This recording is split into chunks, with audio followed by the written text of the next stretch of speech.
그 석방된 이후에 헌재 결정을 기다리는 그 피고인 윤석열의 행보와 그 대통령실의 움직임에 대해서도 주목이 많이 되는 바인데 좀 어떤 행보를 하고 있는 겁니까? 처음 이제 관저로 돌아와서는 뭐 참모들하고 김치찌개 식사하고 그 자리에서 뭐 그 구치소에서 잠을 더 많이 자니까 건강해졌다라고 이야기를 하더라고요. 그래서 건강해지는 것도 괜찮은데 문제는 이제 본인의 망상은 이제 갈수록 굳어진 거죠. 제가 네. 이제 일전에 뭐 칼럼 같은 데서 이제 뭐 구치소 들어간 참에 왕자를 손바닥에 새기지 말고 배에다 새기라. 그리고 이제 그리고 해서 이제 복근 운동도 잘 하고 그다음에 뭐 최근에 이제 베스트셀러 되고 있는 헌법과 민주주의에 관련된 책을 읽을 것을 권했는데 전혀 그거를 안 들은 것 같더라고요. 그리고 이제 윤 대통령이 뭐 성경을 열심히 읽었다고 하는데 이건 저는 일단 뻥이라고 봅니다. 이게 왜냐하면 기억하시는지 모르죠. 윤 대통령이 그 헌재 처음에 이제 탄핵 변론하고 난 뒤에 구치소 돌아가기 전에 사라져가지고 국군 서울병원 들어가서 치료를 받았잖아요. 그게 안과 치료지 않습니까? 그렇죠. 네. 그러니까 눈이 상당히 불편해요. 거기다가 뭐 평소 대선 때 뭐 천공 유튜브 즐겨 듣고 왕자 논란 무속으로 얽혀있는 분이 무슨 성경입니까?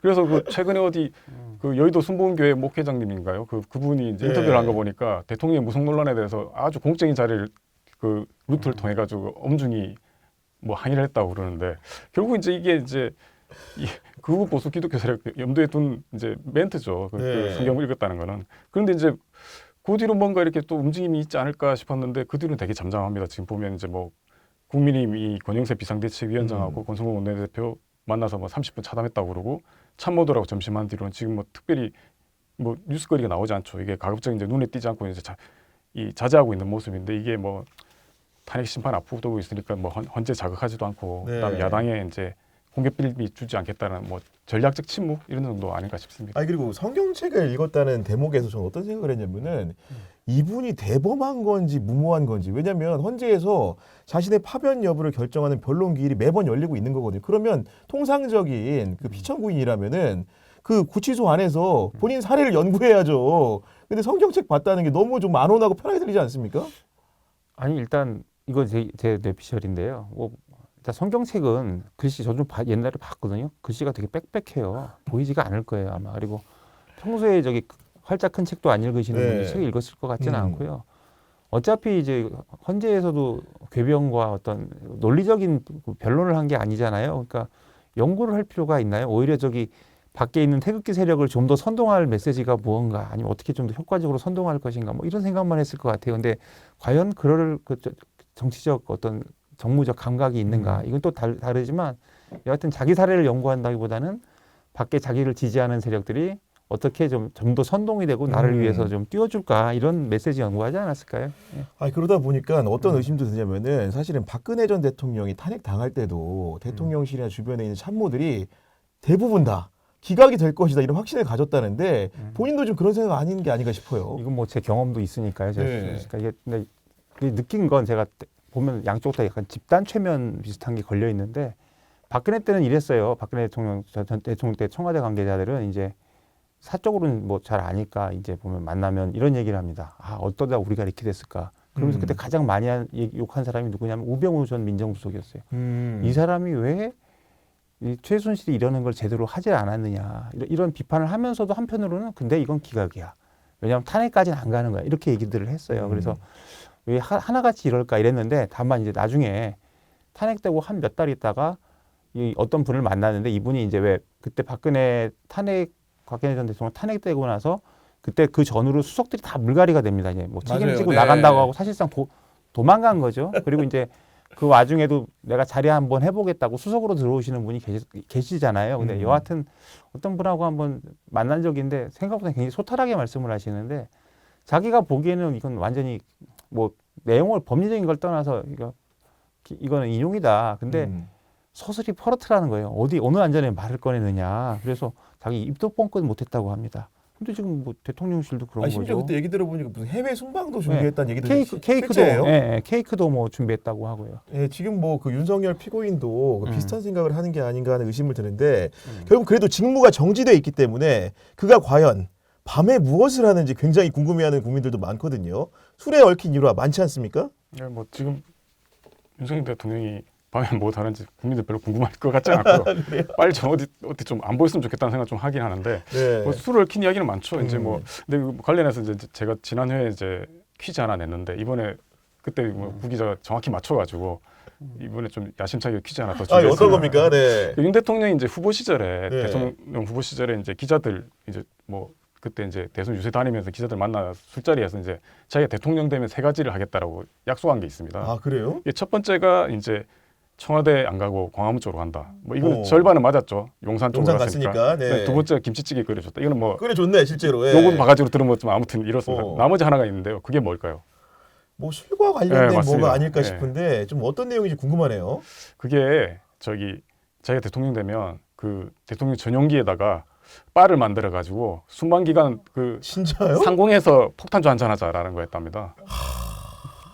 정말로 이제 그러니까 물론 기자들에게 이제 한 얘기니까 당연히 공적인 자리에서 한 얘기라고 봐야 될 것인데 하고 말한 얘기 중에 그 상공에서 같이 폭탄 좀 말아먹자 비행기 안에서 굉장히 국민들이 들으면 터닝 공고할 일이네요. 더 잘 보니까. 취하겠죠 아마. 아무래도. 그러니까, 네. 네. 윤 대통령은 이제 진짜 술을 빼놓을 수는 없죠. 이게 뭐 폭탄주만 마신다는 소문이 있지 않습니까? 그리고 이제 그렇죠, 네. 뭐 폭탄 아닌 거 마시면 뭐 소화가 안 된다나 뭐라나 뭐 이런 얘기를 하고 그리고 이제 이것도 뭐 순방 갈 때 보면 그 폭탄주 만드는 그 참이슬하고 테라 박스채 이렇게 들고 다닌다는 소리도 야 있습니다. 박스 술을 또 박스 떼기 하는구나 예, 예. 심지어는. 네. 그래서 뭐 대통령실에서도 이제 저녁까지 이제 참모들하고 회의하다가 이제 저녁 식사 끝나면 바로 이제 폭탄주 돌린다는 이야기도 있지 않습니까? 그리고 이제 대통령 뭐 술친구라는 의원도 있어요. 그런데 이게 그 의원한테는 뭐 찐윤 홍보에는 좋지만 이게 과연 자랑할 일인가 싶습니다. 이게 예전에 이제 그 보리스 엘친 러시아 대통령이 네네. 그 정상회의에선가 아마 술이 덜 깬 모습으로 있다가 국제적 망신을 당한 적이 있어요. 물론 이제 뭐 술 마시는 게 문제는 아닌데 이게 대통령 음주가 이거 혹시 국정에 영향을 끼치는 거 아닌가? 뭐 지금까지 증거는 없어요. 근데 국정에 영향을 끼치는 거 아닌데 사람들이 계속 의심하지 않습니까? 그래서 뭐 최근 뭐 얼마 전 보도해 보면 대통령이 맨날 그 아침에 출근이 늦어져 가지고 뭐 가짜 차량을 앞세워 가지고 뭐 왔다 갔다 했다는 보도도 있었지 않습니까? 그래서 이게 어떻게 보면 윤석열 대통령에 대해서 이제 비판의 중심에 술이 들어가는 게 과연 타당한가? 이것도 이제 윤 대통령 비판하기 위한 프레임일 수도 있죠. 그런데 그 이상을 보여준 게 없으니까 자꾸 이제 술 이야기만 하는 것 같은 생각이 들어서 좀 씁쓸하긴 합니다. 네, 또 관련해가지고 이제 뭐 대통령실이 안가라는 게 있잖아요. 그 안가의 용도가 뭐 술집으로 개조하려고 했다 이런 의혹을 민주당에서 제기한 적도 있어요. 이거는 뭐 증언이 나와서 맞는 것 같아요. 맞는데 이제 저도 이제 술 얘기를 좀 드리면 네. 집권 초반에는 이제 관제를 이용한 것 같고요. 그래서 제가 들은 거는 이제 뭐 그때 나오는 얘기들 뭐 무수한 얘기들이 있지만 일단 관제에 들어 술을 마실 때 넥타이부터 풀고 시작한다 이런 얘기를 들었습니다. 그리고 풀어야 된대요. 목 넘김이 좋아야 되거든요, 그러니까 이게. 보니까 네, 풀고 시작하자. 장애물을 제거하고 일단은. 그리고 이제 네. 김준우 기자가 회의 얘기했는데 뭐 이런다는 거예요. 국무회의 하다가 국무회의 전날 회의하잖아요. 그럼 하다가 뭐 한 7시쯤 되면 야 우리 너무 열심히 일하지 않았냐, 뭐 목마르지 않냐, 그러면서 이제 막 분위기를 칼칼하다, 잡는데 이렇게. 본인이 그래가지고 이제 거기서 파란이 벌어진다는 거예요. 그러면 이제 12시까지 하고 그러면 이제 하나둘 튀고 싶은데 튀지도 못하고 그 다음날 이제 회의하는 거죠. 그리고 뭐 이제 안가 같은 경우는 저도 이제 지난해부터 이런 소문이 좀 들었었는데 그때는 이제 단편적이라서 이걸 꿰지를 못했는데 뭐 윤석열이 안가에서 술 먹고 와가지고 김건희한테 쫓겨나서 뭐 주의를 배회했다 이 얘기 이제 여러 버전으로 들었거든요. 설설설이지만. 설설인데 네. 지금 보면 맞는 것 같아. 그리고 이제 예를 들어서 그때 뭐 보면은 이제 뭐 계엄에 동원됐던 그 군인들하고 다 거기서 충성 맹세했다는 거예요. 아니에요? 그럼 뭐 이제 예전에 박정희가 그랬잖아. 임자 한 잔 받아 막 이러면서 그러니까, 네. 이제 임자 내 사람이야 막 이러면서 그렇게 해가지고 이제 살살살살 해가지고 하고 완전히 옛날 정치죠. 옛날 정치. 그러니까 안가라는 게 사실은 우리가 이제 영화상에서 보면은 군사 정권 시절에 자기 주요 참모들 불러다가 풍류를 즐기면서 이렇게 노닥거리는 모습인데 그런 모습을 재현하려고 했다는 것 자체가 이해가 안 갑니다. 네. 이게 안가라고 하니까 저는 이런 생각이 들어요. 제가 정치권을 처음 시작할 때 사실 그때 이제 기자들 한정식집에서 밥을 많이 먹어요. 그러니까 네. 뭐 그때는 이미 이제 그런 뭐 요정 이런 건 없었고 그냥 다만 한정식집에서 술을 먹었어요. 맞아요. 네. 그럼 뭐 이제 뭐 좀 이렇게 앉아서 뭐 상을 이렇게 해놓고 뭐 반찬 좀 많이 가지수 놓고 먹고 이제 뭐 거기서 또 막 마시고 이러는데 이 양반이 그런 걸 한번 재현해보고 싶었던 게 아닌가. 근데 더 이상한 건 못했겠죠. 이제 뭐, 그렇죠. 뭐 무서우니까 네. 누구가. 그래서 여하튼 좀 그렇고 뭐 이제 우리가 다 아는 거 뭐 대기업 총수들 불러서 뭐 술 먹인 거 이거 주말마다 불렀다는 거 아니에요? 젊은 사람들.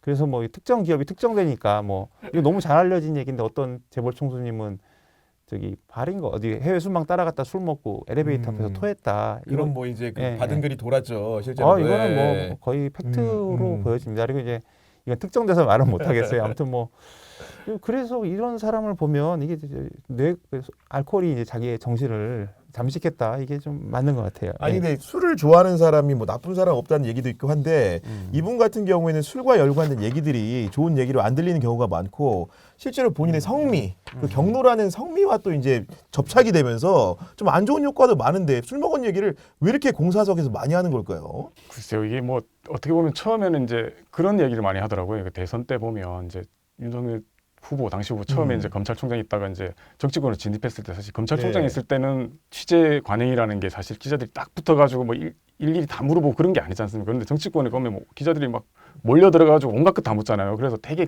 그게 불편해하고 해서 기자들하고 되게 사이가 안 좋았어요. 그런데 이제 그때 이제 그 캠프 쪽에 있는 사람들이 항상 했던 이야기가 야, 이 술자리만 있으면 진짜 얼마나 좋은 분이신지 아시게 될 거다. 그런 얘기를 하더라고요. 이게 뭐 좋은 분이죠. 그런데 대체로 이제 술자리에서 좋은 분이라는 거는 약간 좀 이상한 분일 가능성이 높은 거잖아요. 그리고 이제 어떻게 보면 아까 제가 잠깐 이야기했던 거하고 연결이 되는데 이게 술 빼놓고 내세울 게 없으니까 자꾸 그런 걸로 뭔가 이렇게 표현이 좀 이상하지 뭐 약간 퉁친다든가 살짝 그러니까 네. 그런 식으로 넘어가려는 거니까 이게 그리고 지금 이제 지금 탄핵 재판까지 와 있는 상황에서 보면 그게 결코 이제 장점이 아닌 거죠. 이게 보면. 아니 그리고 아까 이제 말씀해 주셨는데 기자들이 약속한 것 중에 하나가 김치찌개를 끓여주겠다고 했는데 실제로 김치찌개하고 계란말이는 굉장히 잘 만드는 분으로 알려져 있습니다 지금. 뭐 네. 대선 후보 시절에도 그 방송에서 나와서 뭐 실제로 그거 만드는 모습도 보여주고 해서 진짜 이거 어떻게 보면 음식에는 진심인 것 같아요. 그래서 뭐 그 정권 초기 때 일본 방문했을 때 뭐 자기가 어렸을 때 자주 찾았던 그 그리운 맛을 찾아가지고 일본 그 유명한 노포 가가지고 오므라이스 먹었던 그게 있습니다. 그게 이제 일본 외교라는 게 되게 꼼꼼하게 준비를 하기 때문에 아마 네. 그 사전에 그걸 다 알아가지고 준비를 했겠죠. 그리고 이제 뭐 이 대통령실에서 항상 나오는 얘기가 뭐 이제 밥 먹는 얘기잖아요. 그래서 뭐 이런 얘기 항상 나오는데 이제 뭐 이제 대통령실에서 참모나 누가 이제 마지막 보고 들어가면 그런 얘기를 하지 않습니까? 그러니까 뭐 네 앉아라, 딱 앉아가지고 밥 먹자 이래가지고 무슨 꼰대예요 보면. 그래서 이제 뭐 이게 뭐 그리고 이제 후배 검사들 이렇게 혼내고 난 뒤에도 뭐 며칠 뒤에 밥 먹자고 해가지고 기분 풀어줬다는 얘기도 있는데 아까도 말씀드렸지만 이런 이미지로만 계속 퉁칠 건 아니죠. 아니 왜냐면은 그 석방 당일에도 참모들하고 이제 그 김건희 본인 부인하고 이렇게 김치찌개 끓여 먹었다는 얘기가 언론의 소설거리가 그쵸. 되는 건데 종합을 해보면 그냥 대통령 하지 말고 요리주점 주인장 하면 되잖아요. 네. 그 아버지 돌아가신 그 선친께서 선친께서 여기 검사 안 했으면 너는 음식점 내라 이렇게 그러니까, 했다잖아요. 네. 그리고 그 저기 뭐 요리를 좋아하니까 이런 얘기를 하더라고요. 누가 어디서 뭘 먹었는데 거기에는 뭐를 찍어 먹으면 정말 맛있는데 뭐 이런 얘기를 했다는 거예요. 거기에는 그게 맛인데 뭐 이런 그러니까 보통 이게 음식에 민감한 사람들은 보통 뭐 하나 먹어도 되게 정성스럽게 먹잖아요. 저는 그냥 대충 먹습니다. 근데 제 주변에 그 식도락을 즐기시는 분들은 네. 정말 여기에는 뭐를 싸 먹고 여기 그게 있어요. 그렇게 안 먹으면 뭐 인생 손해 보는 것 같은가 봐. 그러니까, 근데 네. 저분이 그런 분이 아닌가. 그리고 이제 뭐 폭탄주에는 또 어떤 안주가 좋고 뭐 이런 얘기도 또 들었는데 이건 정말 네. 그냥 떠도는 얘기인데 뭐 치킨봉 이런 걸 술 안주로 좋아하신다. 뭐 너겟인가 아무튼 그런 거 좋아하신대요. 근데 저랑 비슷한데요. 네. 아니 그런데 아까 식도락, 뭐 미식가 얘기하니까 우리 김준우 선배가 또 일본에서 도쿄 특파원 하시지 않았습니까? 일본 같은 경우에 정말 맛의 나라로 유명한 건데 미식의 나라인 건데 그 아까도 말씀하신 것처럼 뭐 식당에 가서 오므라이스를 먹었다 이런 얘기 했는데 일본과 그 한국의 관계가 그 윤석열이 대통령이 된 다음에 좀 밀착된 건 사실이잖아요. 그렇죠. 네. 뭐 윤 대통령이 사실 이제 이른바 뭐 물 반컵론 해서 우리 쪽에서 먼저 일본에 대해서 내주면 일본에서 반컵을 채울 거다 했는데 그 지금까지 물 반컵을 이제 안 채워줄 죄를 상대방이 안 채우고 있죠, 놓여있죠. 지금. 네. 그래서 뭐 그게 사실 좀 지금 이제 올해가 이제 광복 80주년이기도 하지만 한일 협정 그 60주년이기도 합니다. 그러면 이제 이 부분에 대해서 한번 좀 지금 점검을 하고 넘어가야 되는데 지금 이제 그건 지금 뭐 거의 윤 대통령이 초토화 시켰죠. 그래서 지금 이 일본에서는 이제 윤 대통령이 그렇게 했으니까 그리고 일본의 특성이 뭐냐면 상대방이 그런 식으로 빈틈을 보이면 그걸 집요하게 공격하는 스타일입니다. 그래서 이제 그거를 윤 대통령 쪽에서 아니면 한국 쪽에서 빈틈을 보였기 때문에 그걸 계속 이제 우리는 뭐 아니면 한국 쪽에서 그렇게 하는데 우리 네. 어떻게 해라고 하고 있는 거죠. 아니 특파원 재임 중에 일본 언론은 그럼 대체로 그 윤석열의 그런 행태에 대해서 호평을 많이 했겠네요. 그 제가 있을 때는 이제 문재인 대통령 때 아, 그때였고, 호평보다 네네. 악평이 많았고요. 악평이 많았고, 네. 그래서 이제 제가 이제 돌아왔을 때 한국에 있는 이제 일본 특파원들 중에 그런 이야기 하더라고요. 이제 뭐 윤 대통령이 한창 지지율 나쁘고 이럴 때 항상 같이 걱정을 같이 하더라고요. 걱정을 해. 어떻게 되냐, 이거 한일 관계 어떻게 되냐. 그래서 그 걱정을 왜 네가 하냐라고 이제 제가 농담삼아 얘기했는데 그쪽 네. 입장에서는 이게 혹시 정권이 이제 안 좋게 됐을 경우에 지금 자기들 입장에서는 야 이거 조금만 더 하면 이제 거의 이제 이거 묻을 수 있다고 생각하고 있는데 원래대로 다시 돌아가지 않을까라는 걱정이 앞서는 거죠. 그러니까요.